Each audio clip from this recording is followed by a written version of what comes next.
Welcome to perfectly delicious. இன்றைக்கி நாம் பார்க்க போகிற டிஷ் பால் பொங்கல். இதுக்கு தேவையான பொருட்கள் வாங்க இதை எப்படி செய்கிறதுன்னு பார்க்கலாம். இங்கே நான் 1 கப்பு பச்சரிசி எடுத்திருக்கேன். கூடவே 1/2 கப்பு பாசிப்பருப்பையும் சேர்த்து தண்ணி விட்டு இதை நல்லா கழுவி எடுத்துக்கலாம்.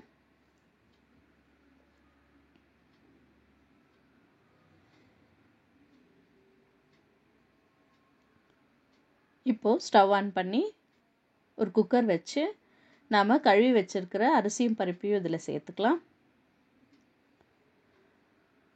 கூடவே 4.5 கப் அளவுக்கு பாலும் தண்ணியும் சேர்த்து கலந்துக்கலாம். நான் இங்கே 2 கப்பு பால் 2.5 கப்பு தண்ணி சேர்த்துக்கிறேன்.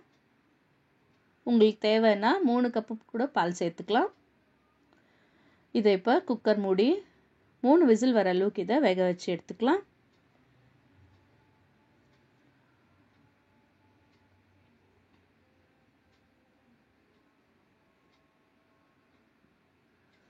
இப்போ இதை வெயிட் ரிலீஸ் பண்ணி வெந்திருக்கா செக் பண்ணிக்கலாம். பாருங்கள், நல்லா வெந்து வந்திருக்கு.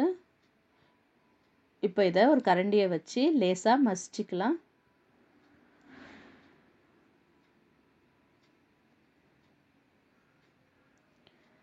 இப்போ ஒரு சின்ன கடாயில் 2 டீஸ்பூன் நெய் சேர்த்து இது கொஞ்சம் நேரம் சூடானதும் இதில் 10 போல் முந்திரி பருப்பு சேர்த்து வறுத்துக்கலாம்.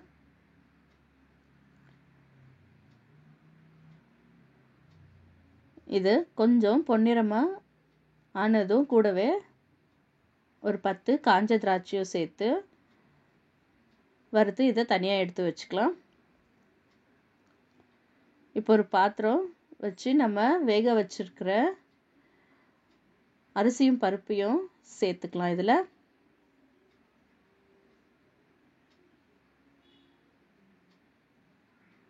கூடவே இனிப்புக்கு தேவையான அளவுக்கு கல்கண்டு சேர்க்குறேன். நான் இங்கே 1.5 கப்பு கல்கண்டு சேர்க்குறேன். உங்களுக்கு இனிப்பு இன்னும் கொஞ்சம் கூட தேவைன்னா 2 கப்பு வரைக்கும் சேர்த்துக்கலாம்.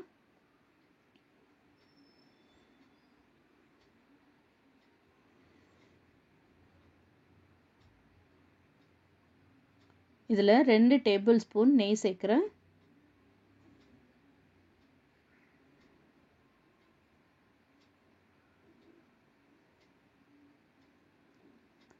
இப்போ இதில் வாசனைக்காக 2 சிட்டிகை ஏலக்காய் தூளியும் சேர்த்து கலந்துக்கலாம்.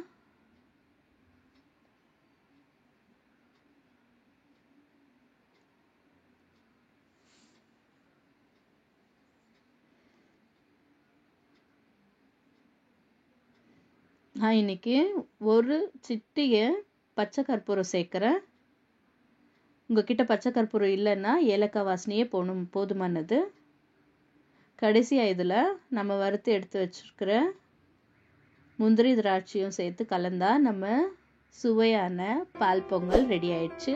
இதை நீங்களும் வீட்டில் ஒரு வாட்டி ட்ரை பண்ணிவிட்டு எப்படி வந்ததுன்னு எனக்கு கமெண்ட்டில் சொல்லுங்கள்.